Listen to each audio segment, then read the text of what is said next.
afternoon, everybody.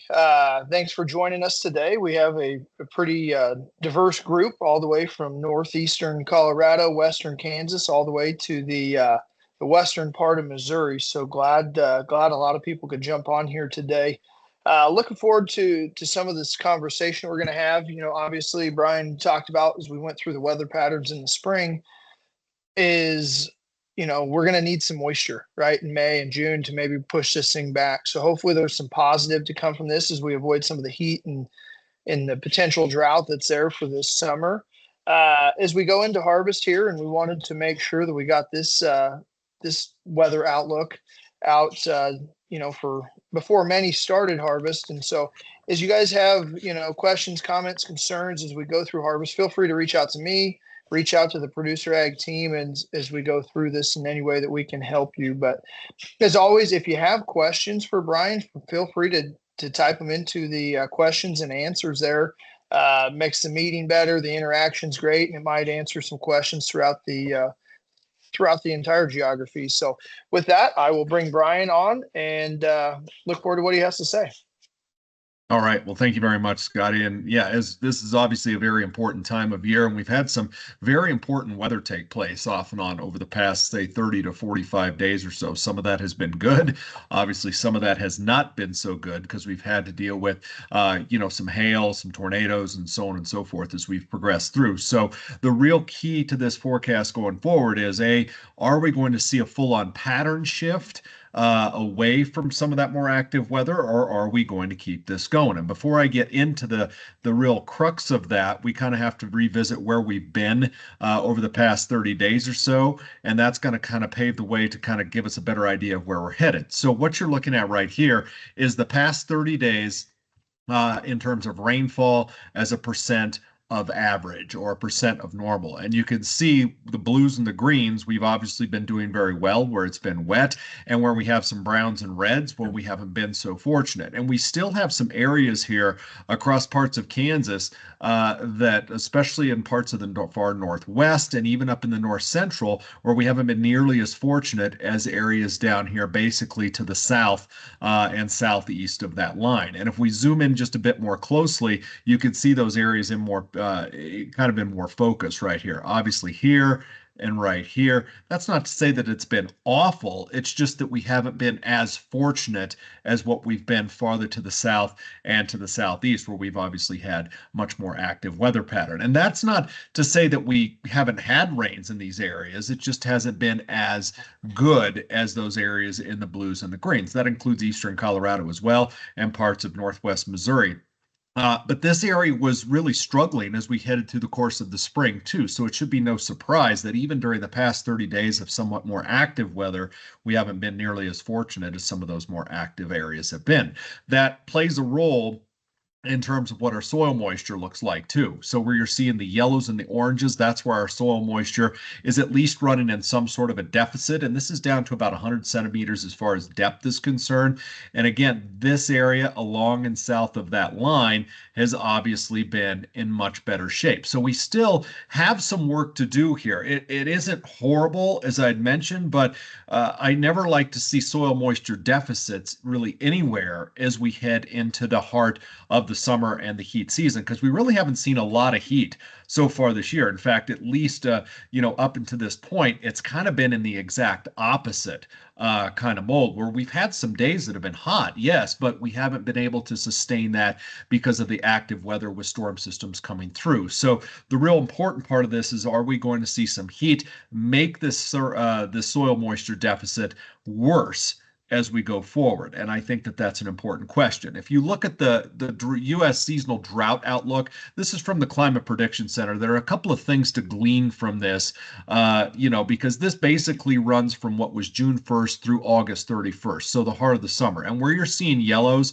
that's where the Climate Prediction Center is forecasting drought development looking likely. The browns, where it's likely to persist. And there are some greens in here where drought removal is likely. I'm not necessarily sure I entirely agree with this right here. Okay, and even up into Northeast Colorado, because I do think that there are going to be some challenges going forward. Some of those challenges may be a little bit more robust where you see the yellow shaded areas, but I am a little bit concerned across parts of the central part of the region because the active weather pattern that has been taking place is most likely going to kind of pivot and shut down for some of us, especially off and on over the next couple of weeks, and likely off and on over the next 45 days or so. So with that in mind, let's look at what the pattern is going to do for the next couple of weeks in terms of precipitation anomalies. So we'll break this down into really 7-day increments. So this will be from today through June 17th. So just a week. And you could see right here where we've got this brown shaded areas. That's essentially where we're thinking that there's going to be drier than average conditions prevail over the next week. A lot of this stuff that's happening down to the south over Texas is going to be happening really over the next, say, 3 days or so. But north of that, this is where the pattern has really shifted to a much drier, quieter type thing, and also starting to see some heat come in. And obviously, this area along and south, this is where we are going to continue to see, the wetter soils, the more cloud cover, the better rain chances. In this area up here that's drier, that's where we're going to start to see some heat start to show up. And we're starting to see some of that out there for today. So some of these warm anomalies on the order of maybe 2 to as much as 6 degrees above where they should be for this time of year. And again, this is through June 17th. If we go beyond that and look at the forecast from, say, the 17th through the 24th, you still see some of these dry anomalies showing up right in this area here. Okay. Farther to the east and northeast, there's going to be some moisture take place here across parts of the western corn belt. Some of that may clip far eastern Nebraska, but I still think that western Kansas is likely going to end up drier than average even during that time frame. Eastern Colorado, and we'll start to see areas farther south dry out a little bit too. So kind of the theme here is the farther north and northeast you go, at least after this week, your rain chances are obviously going to be a little bit better where you're seeing the green. If we look at the heat starts to flex over a wider area too. Again, most of Kansas likely ends up warmer than average, but really, the western half of Kansas and down into this area here from eastern Colorado, New Mexico, and this area is probably going to see some of the warmer temperatures. And to be honest with you, some of the warmest temperatures we've seen so far, this early summer. So kind of the pivot toward warmer and drier conditions, I think, is definitely on the table, which for some of you is going to be right on time,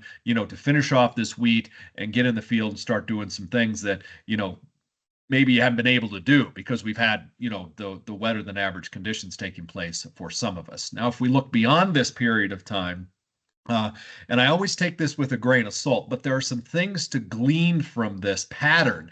If you just overall look at the pattern from June 24th through July 24th, right there in the heart of the summertime, this is what we're looking at in terms of precipitation anomalies that are being forecast. And when I say take it with a grain of salt, obviously we're dealing with, an extended period of time here and during thunderstorm season. So there can be changes. There can be big thunderstorm events that can offset this as well. This model doesn't pick out those individual events. This particular model is looking at the overall pattern that could possibly lead us down the road to some drier than average conditions. And it's been suggesting this for a while now. This hasn't just been something that's popped up. I watch this model every single day, and even during the wetter times, it's still been forecasting from mid-June through at least mid to end July being drier than average for the middle part of the country. Does this model have a perfect track record? No, it doesn't. All right. One of its biases is that if the pattern that it starts with is dry or wet, it has a tendency to flavor the entire forecast with that pattern as we go forward. But this model has been showing drier than average conditions during this same period of time, even when we were wet. So it's something that we have to pay attention to. And it goes back to what I was saying, if you've been following what I've been talking about, really for the past several weeks, that I thought after we got past about the middle part of July or the middle part of June, that we would start to see this pattern change a little bit. So it is forecasting drier than average, wherever you're seeing the brown and the red right there, from June 24th through July 24th. Does this mean that it's not going to rain? No, of course not. But it's just flavoring the forecast as being drier than average during that time. And also warmer than average through that time, too. All of Kansas, eastern Colorado, Nebraska, large portions of Missouri, down in Oklahoma, Texas. These are the forecast temperature anomalies that are on the table through that same time frame. So while we haven't had a whole lot of heat and dryness to deal with, you know, that it's been extended here recently, this particular version of the model is certainly putting that on the table as we head through the middle part of summer. And as I said, I think it's worth paying attention to because it's been in the model now for quite some time. And there are some things that are taking place in the Pacific Ocean that would lend itself to developing this pattern as we go through the middle part of summer. So if nothing else, it's something that we're going to have to pay attention to and at least prepare for. The state of the Pacific Ocean right now looks like this. And you know that we always look at this kind of black encircled area that I have here for summertime. And if you remember back in the spring, I was saying that this area, especially up in the northern part of the Pacific and down the west coast of North America, was very important in determining likely what we were going to see in the middle part of the country for this summer. Are the sea surface temperature anomalies as cold as they've been in some of those really drought-ridden summers? No, they're not. But they are cooler than average, and they have been cooling down here, not just in this North Pacific area, but also here from, say, off the coast of Japan and up here into the Bering Sea. That ribbon has also been cooling. So the state of the Pacific Ocean right now, in general, is largely cooler than where it should be. Is it big, nasty cold where we have to worry about that all-encompassing midsection drought? No, it's not that way yet, but it's still cool enough, especially in this area that I'm kind of highlighting right here, okay, off the west coast of North America and from the Baja out toward Tahiti. That's something that we have to watch. So there is something here that could possibly facilitate some of that dryness there in the middle part of the country, and that's why we're paying attention to it. It has nothing to do with El Nino or La Nina. Right now, the state of El Nino and La Nina is very much neutral. You could see that this track is going back into mid-May, and we've just kind of been ebbing and flowing here in neutral territory since then, so we're not worried about that. Is the potential for an El Nino or La Nina on the table later this year? Well, let's look at that a little bit here. This is the latest forecast from the various models, and they're all listed up here at the top. The European, the England model up in the UK Met, France, on and on and on here. Japan, over in the Bureau of Meteorology out of Australia. And what I'm looking at here, all of these different versions of these models here are forecasting basically staying right there to about right there through the end of this year. You see, that's where the greatest concentration is of all those red lines. And essentially, that keeps us in neutral territory here. There are some models that are up here on the high end and also very much down here on the low end.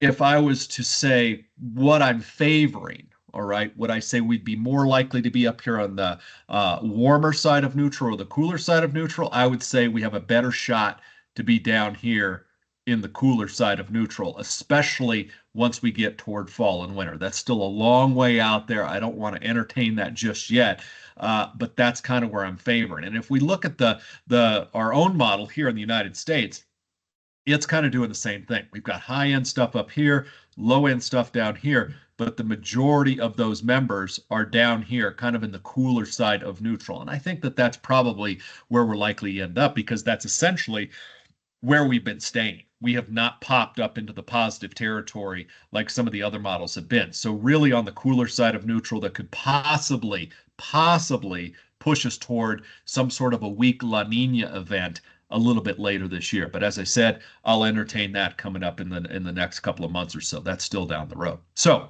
with that in mind, let's look at the seasonal forecast models. And I'm only going to take you through July, August, and September here, because I think that's really the most important part of the forecast. And with some uncertainty beyond that, I think it's kind of a fool's errand a little bit to look at that right now. So we'll look at that probably in the next month when we get a little bit closer. But let's look at the European seasonal model here first of all. This is its forecast for July. So remember, we were talking about the drying trend that's taking place during the latter part of this month for the midsection of the country. The forecast from the European model from June 24th through July 24th was also drying things out in the midsection of the country. And the latest version of the European seasonal model, which you're looking at right here, which came out on June 5th, also is showing that dry corridor from the southern prairies of Canada right down into the midsection of the country. Now, again, does this mean it's not going to rain in that corridor? No, not at all. It just is flavoring the July forecast at being drier than average during that course of time. So there are a couple of things to look at here too. The monsoon that's firing up here in that corridor. And also, do you see how those browns are lighter once you get east of that line? I know they're still a little bit present across parts of the Corn Belt, but they are lighter. And I still think that there will be some rain and some complexes of thunderstorms kind of come over the top of this ridge and come down through parts of the, at least Illinois, Indiana, and certainly into Ohio. Iowa is still very much on the western edge of that, and certainly eastern Nebraska. But this is another reason why we have to pay attention to that. And if nothing else, certainly Kansas has to pay attention to that, because it's too far east for a lot of that monsoonal moisture to come into the fray, and you are a little bit too far west to really get in on the act that's going on along the Mississippi Valley. So that's why it's important, obviously, in the midsection of the country. If we look at August, you could see that we still have some dry flavor here going on in the midsection of the country. I'm not really sure what this is about here across central parts of Texas. That's a little bit odd that it would pop up right there when you've got a little bit dryness here in New Mexico and also dryness to your north and northeast. But hey, Texas has been relatively wetter as of late, so we may still have some of those showers and storms to work their way through. And plus, we have good soil moisture down there, so it's going to take a little while to bake that out, and it may kind of regenerate some of those showers and storms by the time we get into August. But really, this corridor right here is still showing up drier than average for the month of August. And if we look at September, it's still there too. All right, we've got some probably homegrown tropical activity going on down here across parts of deep South Texas and right along the Gulf Coast, kind of in that area.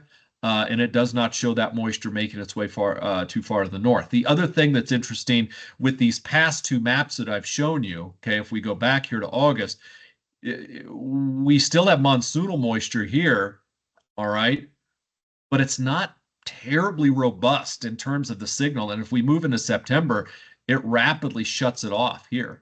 All right, we've got a little bit better stuff here in West Texas, but you still see a very much drier than average flavor here going on in the midsection of the country. So it's very important to look at, because the European seasonal model has been on this now for quite some time. Is it possible that it's wrong? Of course it is. But when it's continuing to double down on that, it is looking at something that is prevailing in the atmosphere that is showing that trend.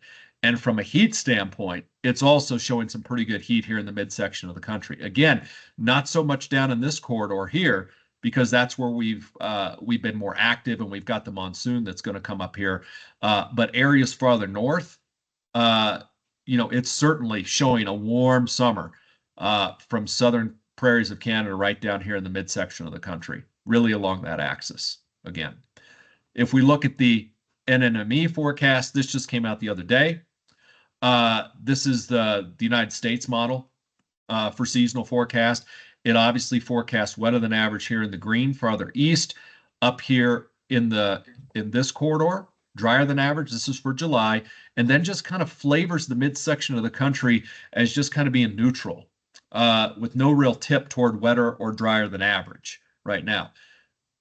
That flavor continues into August. We've got a little bit of dryness here in the Dakotas, parts of Nebraska, down into far north central Kansas, but the wetter stuff definitely stays farther east.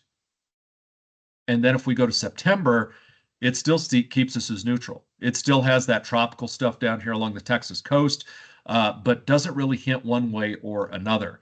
And this is in stark contrast to what it was looking like back in May. The May run of the NMME looked pretty similar to what the European seasonal model was showing too. So I'm not sure why it went over a little bit less dry here with its forecast, other than it's just saying, hey, we've got some soil moisture to work with. The Pacific Ocean isn't as cool as what I was looking at back in May. from a model perspective. So that may be one of the reasons why, but it still has some heat in those same areas across southern Canada, Montana, down through the northern plains and into central portions of the country too. If I had to say which one that I'm favoring right now, I will almost always favor the European model over the NMME model. It doesn't mean that I don't look at this, but I'm much more apt to favor the European model in terms of a not only a near-term forecast, but a seasonal forecast too, just simply because it's a better model statistically across the board. It is. And if we kind of look at what the Climate Prediction Center is doing with this too, for July, August, September, it's also favoring more of the European model because it's got dryness everywhere there shaded in brown. And it does show the monsoonal moisture favoring areas right there farther west. So the fact that the Climate Prediction Center, and this forecast is going to update here in about 4 to 5 days, but I still anticipate them to at least have some sort of a dry flavor to their forecast there in the midsection of the country. And also from a heat standpoint, it does have the heat centered more out here, to the west, but still, I would say warmer than average conditions as a whole for July, August, September are going to be favored, across eastern Colorado, Kansas, and into the midsection of the country. So with that in mind, please fire away with any questions that you may have. We can go back and revisit something if you have a question about it, or make it more forward thinking. So please fire away. Yeah, if you have questions, feel free to type them in. I got a couple that were texted to me here, Brian. The first one says, what would be the best indicator to keep an eye on in the next few weeks concerning rainfall? Maybe some of the easiest way to monitor while things are extremely busy. In terms of what the forecast is going to be? Yeah, I think that's what they were referring to, just as far as rainfall and what we could get over the next couple of weeks, and if there's some indicators there. Well, I mean, I'm sending stuff out every day, to you guys. So in terms of a daily forecast, that's a good way to monitor it. But if we go back to that 2-week forecast, okay, I'm just going to go back here and show you what the trend is. So bear with me while I do that.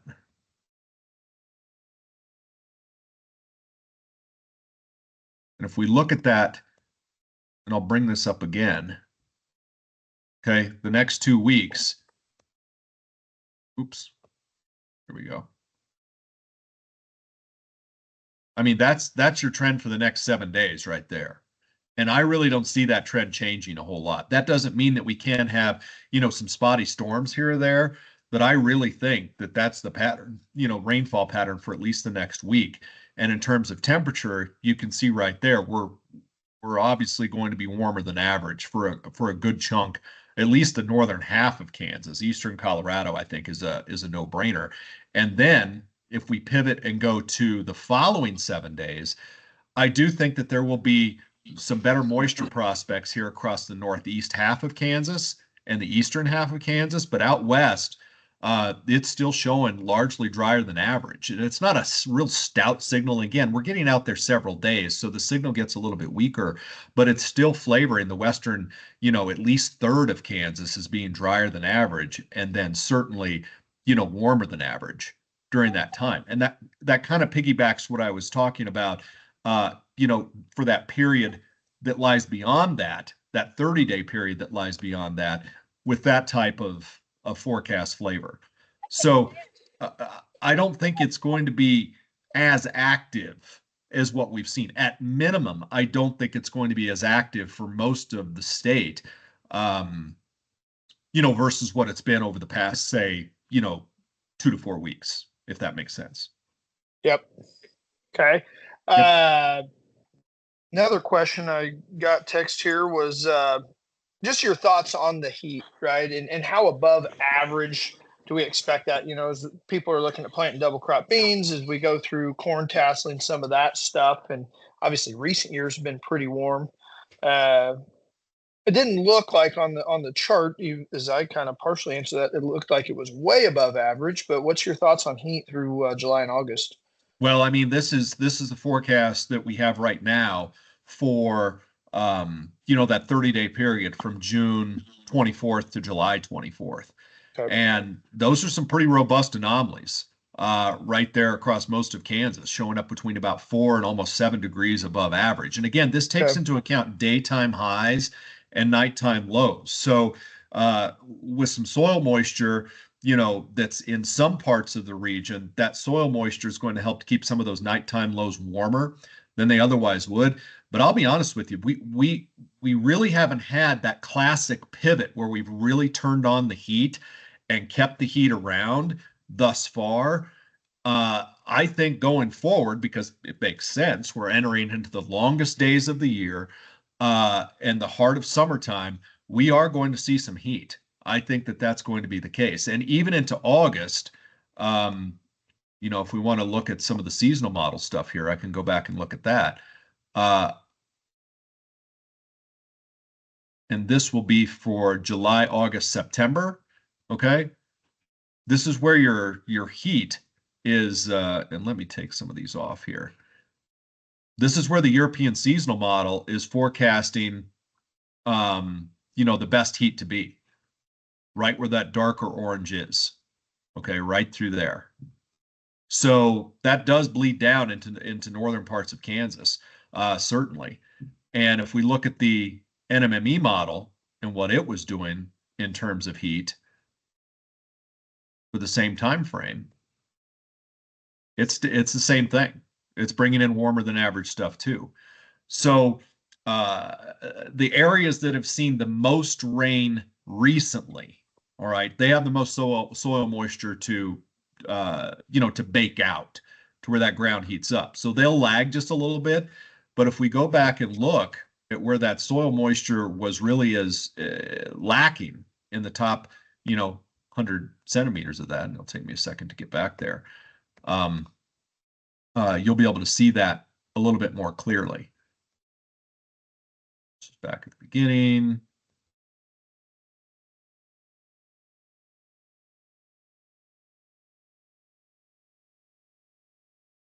Right there.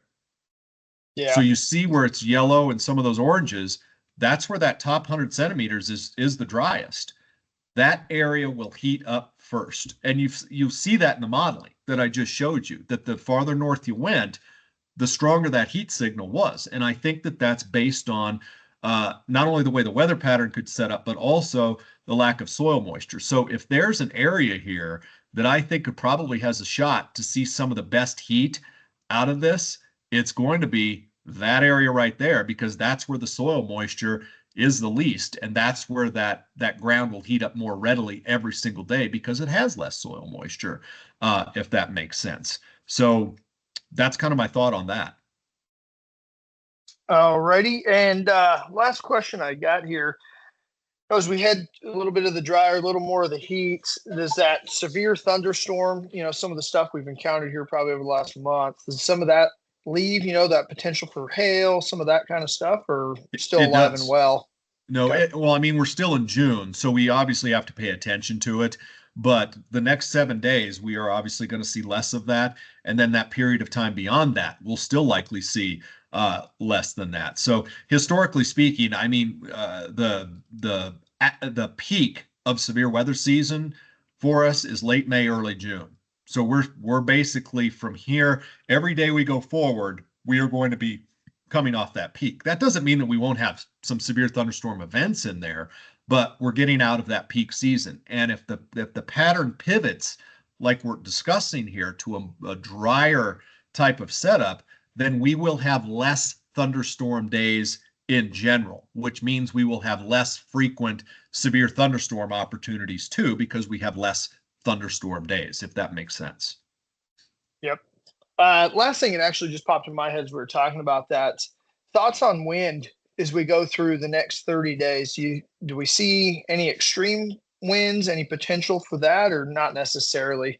I don't see any extreme potential at this point. We're getting to that time of year where we're having, any storm system that comes through is a lot less strong than it was, a month ago or 2 months ago. So what we're dealing with now, in terms of if we do see any extreme wind events, it would come from either a line of thunderstorms that moves through, or if we have like a big complex of thunderstorms, say, collapse at night, and we get that outflow boundary, that cool rush of air that comes out of those thunderstorms.